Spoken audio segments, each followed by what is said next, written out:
Estas páginas deixam então manifesto, torna-se visível logo de entrada que o que está em causa, o que está em jogo nesta trama é também o como é que se é visto, como é que nós nos vemos a nós próprios e como é que nós somos vistos ah, pelos outros, quer se trate da mulher, do marido, dos filhos, dos amigos, dos colegas de trabalho, digamos, da sociedade em geral e da sociedade americana, neste caso em particular.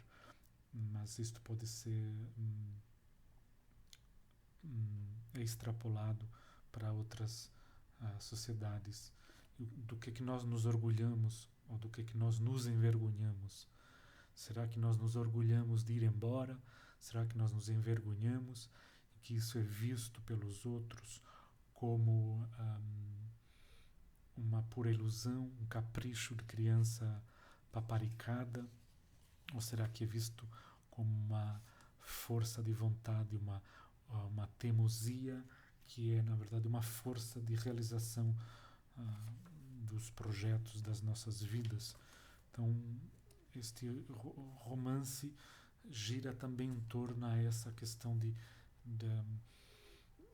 que é o espelho, de como é que nós nos vemos ao espelho e como é que os outros são ou não são espelhos para nós próprios, de nós próprios, e como é que nós nos reconhecemos nessas imagens e a que ponto é que estamos ou não estamos dispostos a quebrar essas imagens, a romper o espelho que fica enviando imagens de nós próprios que nós às vezes não gostamos, não é?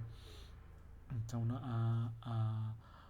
há um não querer ser como o outro nos vê, querer que o outro nos veja deste ou daquele modo, e até que ponto é que isso é ou não é realizável,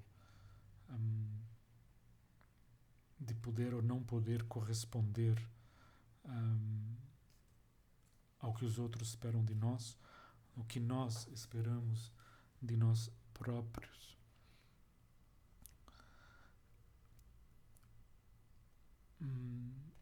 E estamos às vezes também esperando gratidão.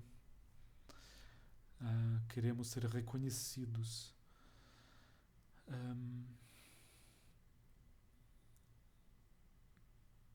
Por aqueles que ajudamos e também por aqueles que não ajudamos. A Shriver escreve acerca do Shep. Ele se sentia desconcertado ao ser sistematicamente punido, pelo que poderia ter gerado um mínimo de gratidão. Então a pessoa está esperando gratidão e o que recebe é sentido como um rancor, como um ressentimento.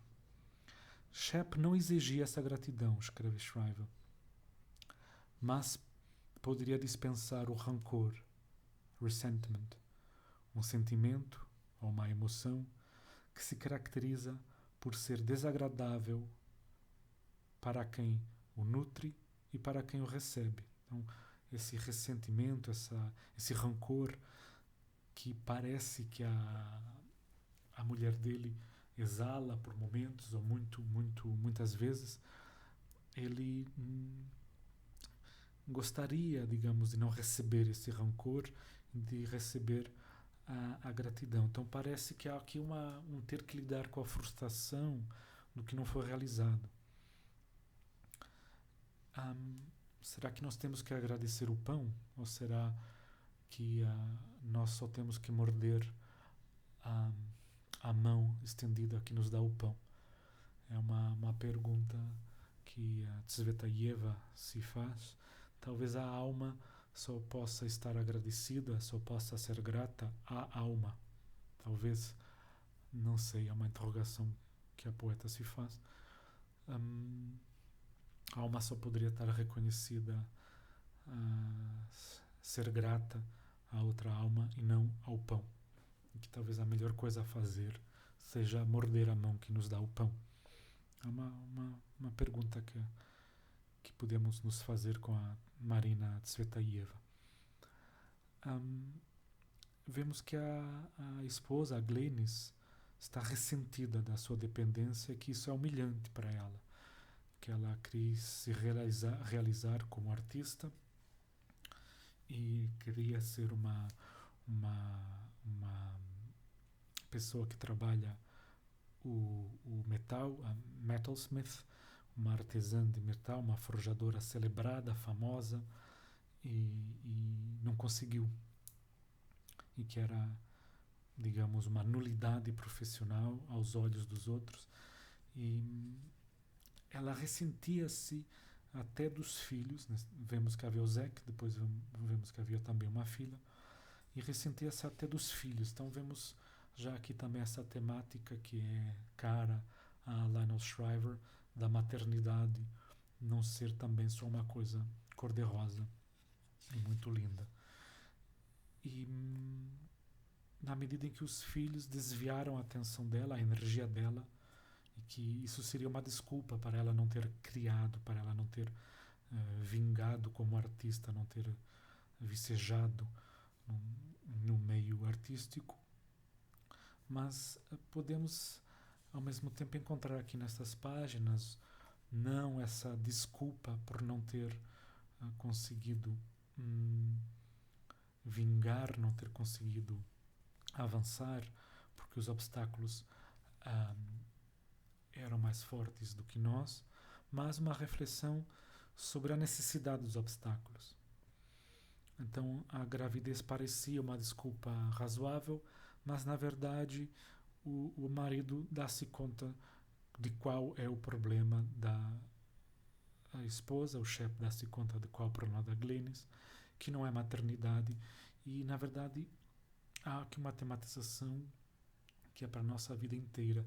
A Glenis precisava de resistências, ela precisava de vencer esses obstáculos.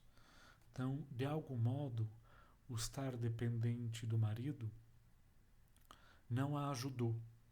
Ele tirou da frente dela os obstáculos, mas parece que algumas pessoas, alguns artistas, a Lionel Shriver deve saber do que está falando, só conseguem criar se tem que vencer os obstáculos. Então, uma facilidade nem sempre ajuda.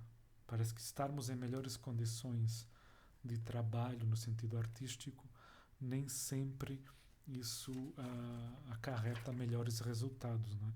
Nem sempre isso nos leva mais longe. Há uma necessidade do obstáculo, da resistência. Mas aqui este ressentimento era para a Glenis, para a artista ou artesã, um equivalente de uma azia, como se ela tivesse um refluxo ácido psicológico, digamos assim. Ela se ressentia até do seu próprio ressentimento.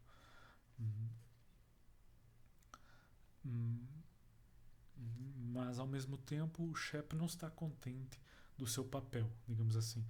Ele tem um papel no seio daquela família, todo membro de uma família tem o seu papel, escreve a Shriver, e o dele, o do Shep, era pagar as contas. Então, mas de algum modo ele aceita isso e parece que não aceita até o fim, parece que queria algum reconhecimento. E não sabe se esta outra vida, se esta vida de depois, a afterlife, é ou não é, então, uma espécie de cenoura, e que ele é o burro com uma cenoura na frente do próprio nariz, em que afinal não será possível realizar esse em linguagem comum, corrente, habitual, esse sonho. Talvez dos sonhos tenhamos que acordar e os sonhos talvez não sejam para realizar. Uma interrogação que pode ficar no ar. Então há aqui uma relação entre esses dois personagens que foi ficando talvez, para dizer o mínimo, tensa ao longo dos anos, em que talvez não é que não haja amor entre eles, é que a vida não sai como planejada, não é? não corre como estávamos esperando e afinal corre de outro modo. Então a Glennis chega e ele ela foi a um appointment, a um compromisso, tinha uma marcação. Ela não diz onde é que foi, isso deixa um pouco assim desconcertado, até irritado. E ela volta para casa e ela encontra o marido bebendo bourbon, o vinho, e pergunta qual a ocasião, porque que ele está bebendo, porque ele não costuma beber a essa hora. E ele responde que os hábitos existem para ser rompidos. Então é uma tematização de que pode ser um hábito, em que medida que isso pode ou não pode mudar. Os nossos hábitos podem ou não podem mudar. Não era seu hábito começar a beber com algo mais forte que uma cerveja, escreve a Shriver, mas o hábito teria adiado indefinidamente essa noite. Então, há um hábito que de algum modo impede, que é um obstáculo que nós não conseguimos vencer e que então, nesse caso, não ajuda a criar, a reinventar a vida. Então a mulher o encontra tomando e fica perguntando o que existe, e ele diz que quer ir embora, que irá com ela ou sem ela. Então aqui há uma tensão. Ele quer que que ela venha com ele, mas ao mesmo tempo ele está sendo talvez visto como caprichoso, talvez como um marido caprichoso, que não fica contente com a vida que tem, não se acomoda. E é aí que aparece o para que se junta dinheiro. E ela diz que não o vê fazendo nada que não se relacione com dinheiro. A mulher diz ao Shepard: a sua vida toda tem sido sobre dinheiro. E o Shepard responde: não por ele mesmo. Nunca tive esse tipo de ganância, você sabe, de querer dinheiro para ficar rico. Quero comprar alguma coisa com ele. A tradutora, que faz um trabalho muito cuidado, aqui poderia talvez ter traduzido de outro modo. Por quê? Porque ela traduz por quero comprar coisas com ele, com o dinheiro. Mas, na verdade, no original não está coisas, está something, alguma coisa. Então, se traduzirmos aqui por quero comprar coisas com ele, ficamos pensando que o Shepard quer comprar bens materiais. Também é isso, mas está em causa qualquer coisa mais do que coisas. Então, aqui seria talvez mais acertado ter traduzido por quero comprar algo com esse dinheiro, quero comprar alguma coisa. E ela responde: eu acreditava nisso. Agora me pergunto se você faz alguma ideia do que realmente quer comprar. Você nem sabe do que se quer livrar, muito menos daquilo que quer ter. Então, temos aqui uma frase poderosa por parte da esposa, dirigida ao marido, que pode ser quase tomada como uma ofensa ou como um ataque, como um pôr em causa a estrutura do outro. Você não sabe o que quer e não sabe do que quer sair. What do you want out of? Daquilo de onde quer sair, do que se quer livrar. E tampouco sabe what do you want in on, para onde é que quer entrar. Então ela parece está dizendo, não parece, que aos olhos dela, de algum modo, ele aparece como alguém que não sabe de onde quer sair, para onde quer entrar, para onde quer ir. E ele responde: sei sim, quero comprar a mim mesmo. Então é aqui que ele fala do dinheiro como um meio para comprar a si mesmo neste país que pode aparecer como uma caricatura da liberdade. E Então fica-se numa discussão sobre o dinheiro e a liberdade e como gastá-lo. E por que se vai embora? E ele diz alguma coisa que é preciso ter em conta, talvez quando se parte, sobretudo no mundo em que estamos atulhados de turismo, já muito bem delineado, com roteiros muito bem delineados, em que no dia 1 vamos fazer A, B, C, D, no dia 2 vamos fazer E, F, G, etc. E ele diz, parte de ir embora é descobrir. Então, há aqui um ter que partir para se saber quem se é, um ter que ir embora para descobrir.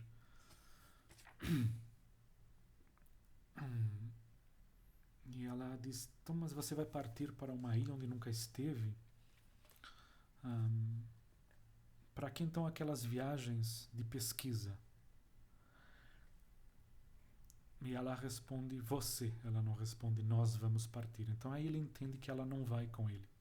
Então ele deu um ultimátum e ela responde, você vai embora. Para que aquelas viagens todas que nós fizemos antes, que chamávamos viagens ou excursões de investigação, de pesquisa, para ir verificar como é que é a vida num tal ou tal país.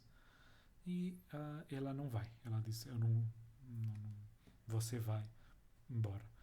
Então, e ele diz que precisamente por nunca ter ido para Pemba, na costa do Zanzibar, que quer ir para lá. Porque de algum modo assim, ela não tem resposta para lhe dar por que não ir. Não tem resposta quanto a razões para não irem para lá.